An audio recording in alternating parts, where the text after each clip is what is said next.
নমস্কার সবাইকে। আজকে আমরা যে বিষয়টা নিয়ে আলোচনা করব সেটা হচ্ছে যে ইসলামী বিশ্ববিদ্যালয়ের একটি ঘটনা।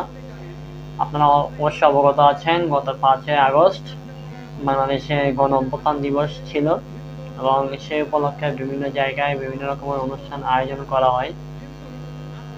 একই সাথে ইসলামী বিশ্ববিদ্যালয়ে একটি অনুষ্ঠানের আয়োজন করা হয়। বিশ্ববিদ্যালয়ের মতো জায়গায় যে বৈষম্য, সেটা আসলে কখনো কাম্য নয়। আসলে যখন ওই অনুষ্ঠানটা আয়োজন করা হয়, একটা বড় একটা অনুষ্ঠান আয়োজন করা হয়, অনুষ্ঠানের আগে আমরা সবাই জানি পবিত্র কোরআন তেলাওয়াত করা হয় এবং গীতা পাঠ করা হয়। ধর্মের প্রতি শ্রদ্ধা রেখে প্রত্যেক ধর্মেরই কিছু মন্ত্র বা শ্লোক এখানে পাঠ করা হয়। সেই পরিপ্রেক্ষিতে গতকাল 5ই আগস্ট ইসলামী বিশ্ববিদ্যালয়ে যে অনুষ্ঠানটা হয়, সেখানে পবিত্র কোরআন তেলাওয়াত পাঠ হলেও সেখানে কোনো রকম গীতা পাঠ বা অন্যান্য ধর্মাবলম্বী যারা আছে, বৌদ্ধ, খ্রিস্টান, সেখানে তাদের ধর্ম বা এরকম কোনো কিছুই পাঠ করা হয়নি। বিশ্ববিদ্যালয়ের মতো একটা জায়গায় যেখানে আমরা বিশ্ববিদ্যালয়ে যাই শিক্ষার জন্য, জ্ঞান অর্জনের জন্য, সেখানে যদি এ ধরনের বৈষম্য হয়, তাইলে একবার চিন্তা করেন আমাদের শিক্ষারা কোন জায়গায় গিয়ে পৌঁছেছে। শিক্ষা একটা বিশ্ববিদ্যালয়, সেখানে আমরা যাচ্ছি জ্ঞান অর্জনের জন্য। নিজেদের মধ্যে যে ধর্মীয় বৈষম্য তা যেন না আসে, সে ধরনের একটা অসাম্প্রদায়িক চিন্তা ভাবনা থাকবে, কিন্তু তা নয়। ইসলামী বিশ্ববিদ্যালয়ে যে ঘটনাটা ঘটেছে গতকাল খুবই নিন্দনীয়, এবং বিশ্ববিদ্যালয়ের মতো এমন একটা জায়গায় এই ধরনের কাজ কখনোই কাম্য নয়। আমরা এটাকে সমর্থন করি না। একই সাথে এই ঘটনাটা যখন ঘটে, তখন ওই বিশ্ববিদ্যালয়ে ইসলামী বিশ্ববিদ্যালয়ের ছাত্র ইউনিয়নের সভাপতি সে বক্তব্য দেওয়ার জন্য উঠে। তারপর পরে কিছুক্ষণ পর ছাত্র ইউনিয়নের সভাপতি নূর আলম তার নাম, তো নূর আলম তার বক্তব্যের শুরুতেই প্রথমে এই বিষয়টা নিয়ে সে নিন্দা জানায়। বিষয়টা খুবই ভালো লাগে আমাদের সবারই, যেহেতু এটা বিশ্ববিদ্যালয়ের মতো একটা জায়গা যেখানে বৈষম্যের কোনো স্থান নেই, এবং 2024 যে গণঅভ্যুত্থান হয়েছে সেটা কিন্তু বৈষম্যের জন্য হয়েছে। তো অতএব, এবং আমাদের সংবিধান হচ্ছে অসাম্প্রদায়িক একটা রাষ্ট্র ব্যবস্থা সংবিধান। তো সেক্ষেত্রে আমরা বলতে পারি বিশ্ববিদ্যালয়ের মতো জায়গায় এই ধরনের বৈষম্য খুবই নিন্দনীয়, এটা কখনোই কাম্য নয়। তো নূর আলম ছাত্র ইউনিয়নের সভাপতি ইসলামী বিশ্ববিদ্যালয়ে, সে কি করে তার বক্তব্যের শুরুতে এটা নিয়ে প্রতিবাদ জানানোর পরে ওই এখানে যারা যারা ছিল আর কি, ওইখানে মঞ্চের বিপরীতে যারা অন্যান্য মানুষজন ছিল, অন্যান্য শিক্ষার্থীরা ছিল, সাথে সাথে তাদের যে প্রতিক্রিয়া ছিল তা সত্যি জঘন্যতম। বিশ্ববিদ্যালয়ের মতো স্থানে বিশ্ববিদ্যালয়ের শিক্ষার্থীদের যে আচরণটা করেছে সেটা তীব্র নিন্দা এবং প্রতিবাদ জানায়। তাদের থেকে এটা কখনোই কাম্য নয়। যে বৈষম্যর জন্য 2024 গণঅভ্যুত্থান হয়েছে, সে বৈষম্য এখনো রয়ে গেছে, যেটা গতকালকে এই ঘটনা থেকে প্রমাণিত হচ্ছে আবারও। একই সাথে আমরা জানি বর্তমান যে ঘটনাগুলো ঘটতেছে সংখ্যালঘুদের সাথে, হিন্দুদের সাথে, তা আর নতুন করে না বললে হয়।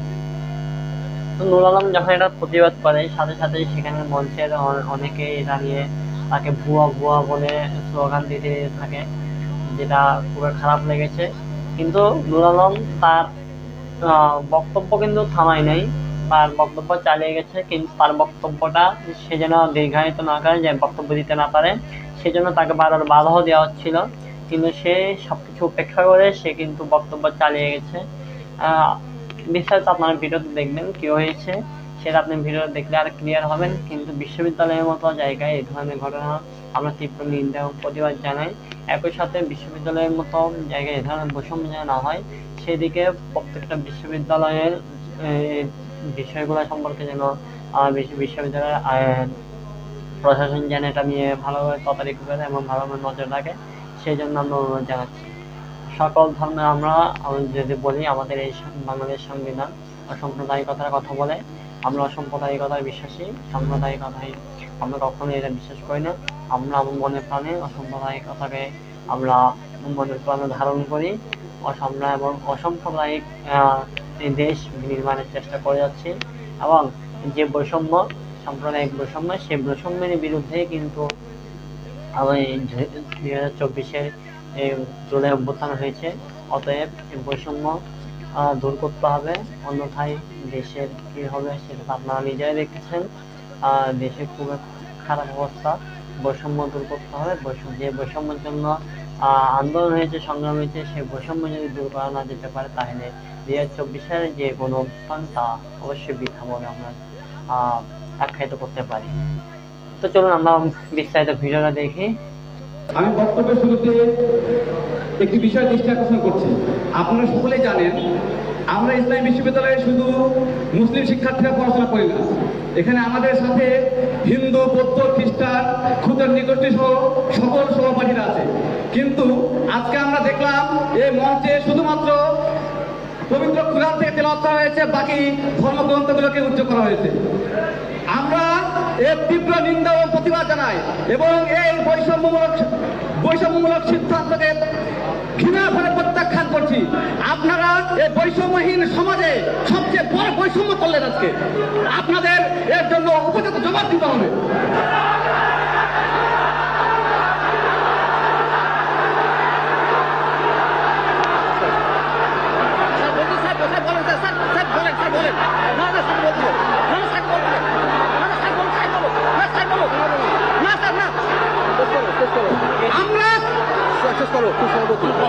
অসম্ভব আমরা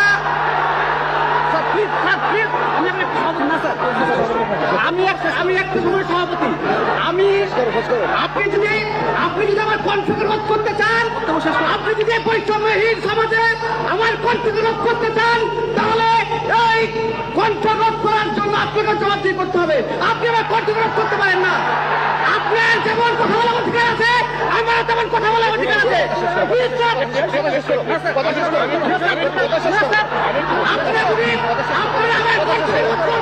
মানে আপনাকে জবাবদিহি করতে হবে। আপনি আমাকে কণ্ঠরোধ করে এই বৈষম্যহীন সমাজে আপনি আমার কণ্ঠরোধ করতে পারেন না। এই অধিকার আপনার নাই। আমার অধিকার, আমার গণতান্ত্রিক অধিকার, আমার বাক স্বাধীনতা, আমার বাক স্বাধীনতাকে পালন করার অধিকার আপনার নাই, কোনোভাবেই নাই। বলেন তুমি বলো না, কথা বলো। সেই সাথে সবাই যাবো না, এখানে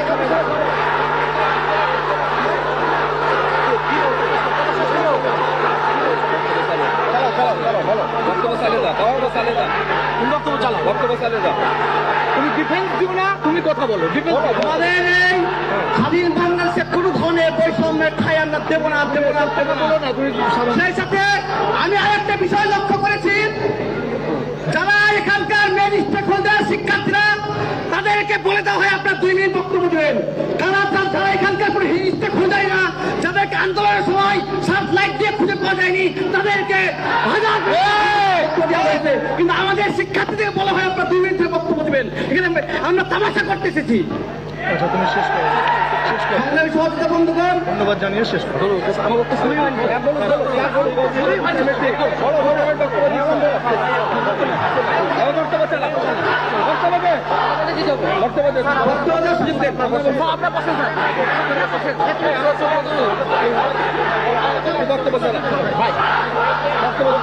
সংগ্রামী সহযোগিতা বন্ধুগণ,